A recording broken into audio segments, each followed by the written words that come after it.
Bon migdia. Avui us proposo un viatge que comença a Artesa de Segre i acaba a Balaguer.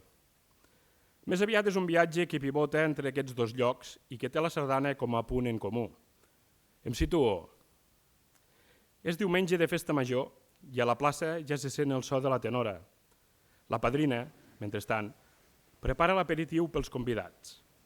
Mentre l'ajudo a portar els plats, surto al balcó i darrere la senyera que hi ha penjada m'escolto la primera sardana des de casa estant.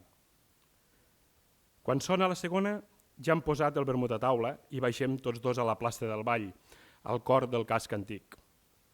És una Artesa amb colors, mudada de diumenge, amb l'ambient agradable de principis de tardor.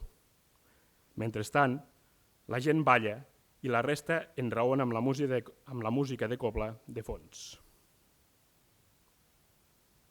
Faig un salt i em planto a Balaguer, el meu poble. Artesa és el poble dels padrins per part de mare. Aquí la sardana té altres colors, noves experiències, com la dels amics que van fundar barres i escacs als anys 90 i que tenien com a referent la colla Verge del Miracle. Jo els vaig seguir a Ceret, a la Vall d'Aran i a molts altres llocs on havien anat a ballar. Puc dir que jo no he puntejat mai la sardana, tampoc un pas doble, però sí que he arribat a interpretar-ne algun acord. A l'escola de música ens van proposar fer una cobla i vaig optar per la tenora. Ho vaig provar, però al final em vaig quedar amb el violí, que era el meu instrument. Puc dir, però, que sempre he mirat amb certa enveja, una enveja sana, els qui ho van fer. D'alguna manera, m'hagués agradat pujar a l'escenari en formació de cobla. I penso sovint, quan veig aquell quadre del Frederic Letamendi que immortalitza la cobla com dalt a la plaça. Hi ha els Peguero, el pare i el fill, el Cambrai, el Josep Maria Simón al flabiol i l'Enric Sauret, el gran Enric Sauret, a la berra. Segurament, el que us explico també és el record d'aquelles tardes de sardanes a la plaça Mercadal mentre els cambrers del Pepito i del Pauet competien amb la safata per servir les taules. Deia que per mi la sardana és polièdrica i curulla de records. A Cals Pares encara guardo el disc de sardanes balaguerines que va interpretar l'Orfeó amb la campanya del Salvem Santa Maria. Un disc de vinil, gairebé un antiquall en el món del 2.0. Un disc on es veu la rotllana amb els bolsos i els abrics al mig, com s'acostumava a fer. Continuo. Deia que la sardana és un record, és l'efímer, és la música de diumenge de festa major que es va aproximant suau i agradable mentre les colles ja són a plaça interpretant els punts lliures. És el vermut de les festes del Sant Cris i el d'aquella festa major d'Artesa de la que us parlava. També, segurament, de qualsevol altre indret de les terres amb les que compartim llengua i cultura. A vegades, us diran que la sardana és antiga i segurament us hi dirà gent que considera modernes la resta de danses del món. Quan us ho diguin, expliqueu-vos que la sardana és la dansa més vella de totes les danses que es fan i es desfan, com deia Maragall. Feu-los notar que Pablo Picasso va quedar embadalit pel simbolisme de la sardana i que mig món l'ha pogut conèixer gràcies a l'activisme del Josep Espar i Ticó, un patriota balaguerí que ha situat la sardana al món sempre que n'ha tingut l'ocasió.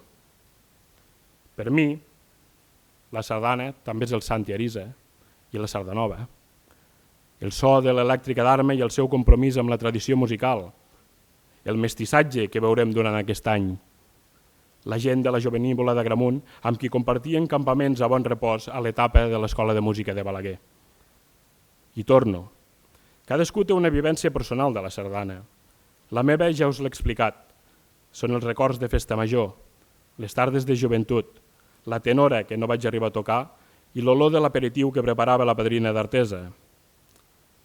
Però també és la modernitat, és la creença que no hi ha res més trencador que reivindicar la tradició, perquè, com deia Eugeni d'Ors, tot el que no és tradició és plagi.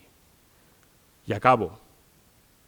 Una de les persones que més ha reivindicat la sardana a la Lleida contemporània és David Esterri, el pardal roquer. Ell ha composat sardanes i ha guanyat premis. La seva cançó més coneguda es canta a les festes majors de les terres de Ponent i de més enllà de la Panadella. És aquella cançó que diu que som de l'oest de Catalunya, la terra on es pon el sol.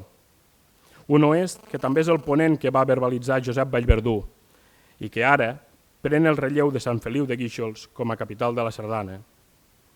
I ho fa precisament en una ciutat que fou casal de comtes, a Balaguer, ciutat d'Urgell, com diu la sardana que cantava l'Orfeó Balagrí. I ara, aquesta capitalitat té el repte majúscul d'atensar la sardana a les noves generacions de balaguerins, nens i nenis originaris de Balaguer, d'Artesa o de Còrdova, nens i nenes vinguts de l'Àfrica, del Magreb, de l'Europa de l'Est o de Sud-amèrica. Qui sap si aquests nens i nenes, catalans tots, algun dia també miraran pel balcó de casa mentre el pare i la mare preparen el dinar de la festa major.